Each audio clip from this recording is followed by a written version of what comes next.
Everyone should be encouraged to go to Alcoholics Anonymous, to try it, and no one should be required to do so. And I think that's pretty good advice, actually. Try it out. It's free, first of all, in a field where treatment can get pretty expensive. It's free. It's available pretty much 24/7, and got a reasonable track record. So just go see, try it out. Maybe it's not for you. That's okay if it's not for you, but check it out. I think that's pretty good advice. Requiring people to go, to me, clashes with the original intent of the 12-step program, and may even set people against it. When you're made to do something, that doesn't increase your openness to it.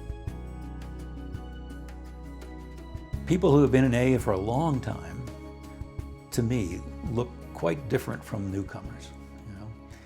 And meetings are very different. You go to a meeting that has more newcomers, it may be more authoritarian, more black and white. This is the truth, this is how it is, you got to do it this way, there isn't any other way.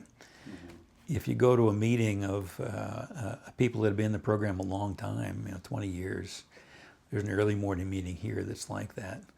These folks are mystics, it's just a whole different feeling. So it's kind of like religion or churches, that you find a huge variety in how authoritarian they are, in the spirituality that's manifested there.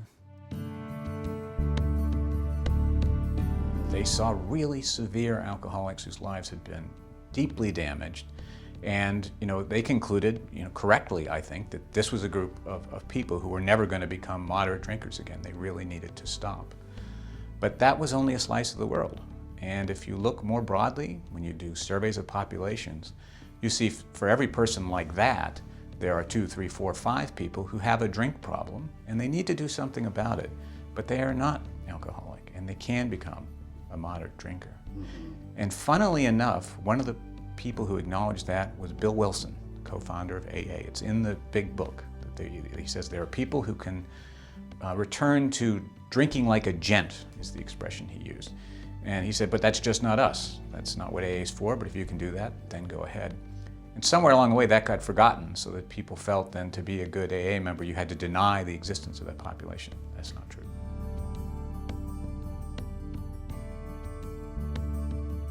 Part of it has to do with the intense experience of addiction and recovery. And the people who've been there can say, you know what, as meaningful as this was for me, I accept that someone else may walk a different path, and they're not lesser than me for doing that.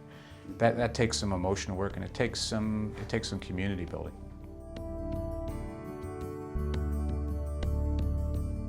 When I read Bill W., when I read what he said about, for example, working with others, it's patient.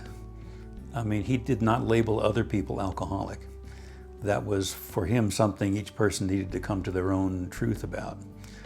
And he stayed with people where they were, and he wasn't particularly pushy or whatever. So we have this peculiar idea, I think it's especially strong in America, that if you can just make people feel bad enough, then they'll change.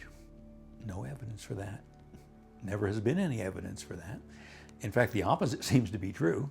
I do not hold AA responsible for that kind of moralistic, judgmental way of looking at things.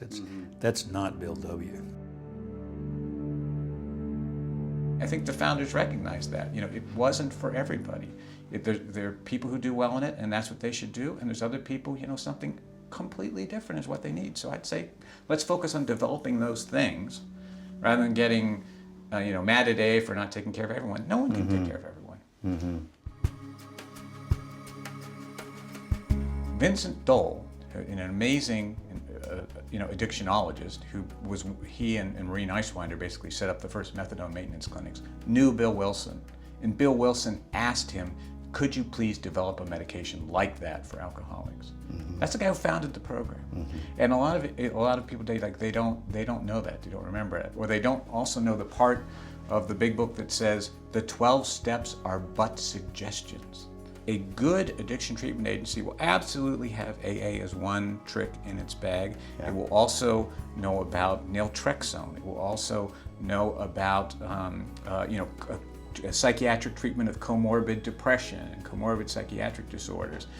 It will have a range of options that matches the reality that a range of people are coming in the front door.